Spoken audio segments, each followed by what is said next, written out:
سلام، امروز میخوایم در مورد یکی از بزرگترین چالش‌های هر صاحب کسب و کاری صحبت کنیم. یعنی اینکه چطور میتونیم خودمون رو از گلوگاه اصلی بیزینسمون خارج کنیم و یه سیستمی بسازیم که حتی وقتی ما نیستیم کارها پیش بره و کسب و کار به رشدش ادامه بده. بذاریم بحث رو با یه سوال خیلی رک و پوستکنده شروع کنیم. اگه شما فردا نباشین، کسب و کارتون کار میکنه؟ اگه جوابتون نه یا راستش مطمئن نیستم هست، پس این بحث دقیقاً برای شماست.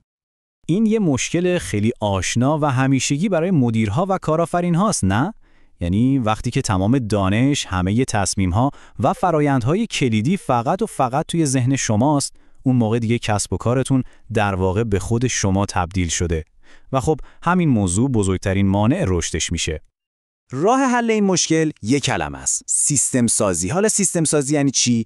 یعنی خیلی ساده، هر چی توی ذهن شماست رو بیاریم بیرون. اون دانش، اون فرایندهای تصمیم گیری، اون نظم ذهنی، همه اینا رو تبدیل کنیم به یه سری ساختار، فرایند و ابزار که کسب و کار رو بتونه بدون نیاز مستقیم به شما ازشون استفاده کنه.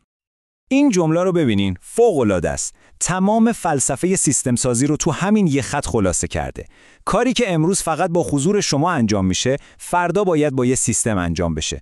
هدف نهایی دقیقاً همینه، اینکه خودتون رو از معادلات روزمره و اجرایی کسب و کار حذف کنین.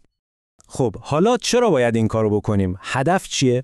اول از همه وابستگی به آدمای کلیدی از جمله خودتون کم میشه.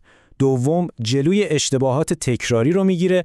خب طبیعتاً این باعث میشه سرعت، کیفیت و هماهنگی تو تیم بالا بره. اما از همه مهمتر، وقت شما رو آزاد میکنه. به جای اینکه درگیر جزئیات و کارهای روزمره باشین، میتونین روی استراتژی و رشد بلند مدت بیزینستون تمرکز کنین. خیلی خوب، حالا که هدف رو میدونیم، سوال اینه که یه سیستم واقعاً از چه چیزهایی تشکیل شده؟ برای اینکه کارمون راحت بشه، میتونیم بگیم که هر سیستم 4 تا آجر یا بخش اصلی داره. ببینید، هر سیستم موثری 4 تا ستون اصلی داره. اولی فرایند هاست که مثل یه نقشه راه برای هر کاره. دومی استاندارد هاست که میگه کیفیت و خروجی کار باید چجوری باشه. سومی نقش ها و مسئولیت هاست که دقیقاً مشخص میکنه کی باید چی کار کنه. و در نهایت ابزارها، چیزایی مثل نرم افزارها و چک لیست ها که انجام دادن کار رو خیلی ساده تر میکنن. حالا از بین همه این ابزارها یکی هست که از همه کاربردی تر و مهمتره. SOP یا همون دستورالعمل اجرایی استاندارد. این ابزار در واقع ستون فقرات سیستم سازی شما میشه. SOP مفهوم خیلی ساده‌ای داره. فکر کنین یه جور دفترچه راهنمای قدم به قدمه برای اینکه یه کار مشخص هر بار دقیقاً به همون شکل و با همون کیفیت انجام بشه. هدفش اینه که فرقی نکنه کی اون کار رو انجام میده. نتیجه همیشه یکسان و عالی باشه. بیایم یه مثال واقعی بزنیم که کاملاً جا بیفته. فرض کنین شما صاحب یه قنادی وگان هستین. شما میتونین تقریباً برای همه چیز SOP داشته باشین.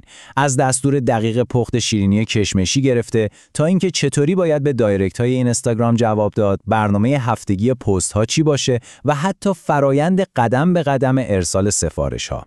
در واقع هر کار تکراری توی کسب و کار شما یک کاندیدای عالی برای داشتن SOPه. خب حالا میرسیم به سوال اصلی. چطوری SOP خوب بنویسیم؟ خبر خوب اینه که اصلاً کار پیچیده‌ای نیست و میتونیم کل فرآیند رو توی یه راهنمای 6 مرحله‌ای خیلی ساده خلاصه کنیم. بیایم با همون مسئله ثبت سفارش مشتری تو واتساپ این 6 مرحله رو بریم جلو. مرحله اول یه فرایند تکراری و مهم رو انتخاب می‌کنیم. مرحله دوم هدف رو مشخص می‌کنیم. مثلا می‌خوایم مطمئن شیم سفارشات دقیق ثبت میشن. مرحله سوم مسئول رو تعیین می‌کنیم. مثلا کارشناس فروش. مرحله چهارم مراحل کار رو قدم به قدم کوتاه و واضح می‌نویسیم. مرحله پنجم هر ابزار یا لینکی که لازمه. مثلا لینک فایل گوگل شیت رو اضافه می‌کنیم. و در نهایت مرحله ششم یه شاخص برای کنترل کیفیت میذاریم. مثلا تعداد خطاها در هفته باید کمتر از 2 تا باشه. به همین سادگی شما همین الان یه سیستم کوچیک ولی خیلی کارآمد ساختین. برای اینکه ببینیم این 6 مرحله در عمل چطور به نظر میرسن، بیاین یه نگاهی به یه نمونه قالب واقعی برای SOP ارسال سفارش بندازیم. ببینین یه SOP چقدر میتونه ساده و در عین حال کاربردی باشه. تمام اطلاعات کلیدی توی یک جدول تمیز و منظم قرار گرفتن. عنوان، هدف، مسئول، زمان انجام، ابزارها و شاخص کنترل کیفیت. این سند به تنهایی نقشه راه کامله برای اینکه این فرایند بدون نقص انجام بشه. حالا که با ساختار SOP آشنا شدیم، میرسیم به مهمترین نکته برای شروع کردن. نکته طلایی ماجرا اینه: لطفاً منتظر کامل شدن همه چیز نباشین. ببینید، هیچ SOP از روز اول بی نقص نیست. اصلاً دنبال این نباشین. نکته حیاتی اینه که شما فقط شروع به مستندسازی کنین. اولین نسخه رو بنویسین و بعد به مرور زمان و با گرفتن بازخورد از تیم اون رو بهتر و کاملتر کنین.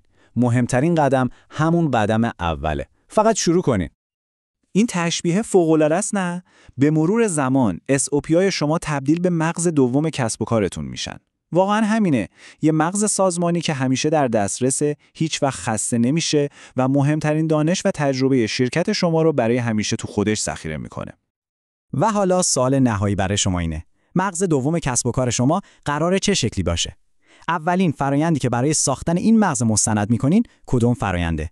ساختن آینده کسب و کارتون رو از همین امروز شروع کنین.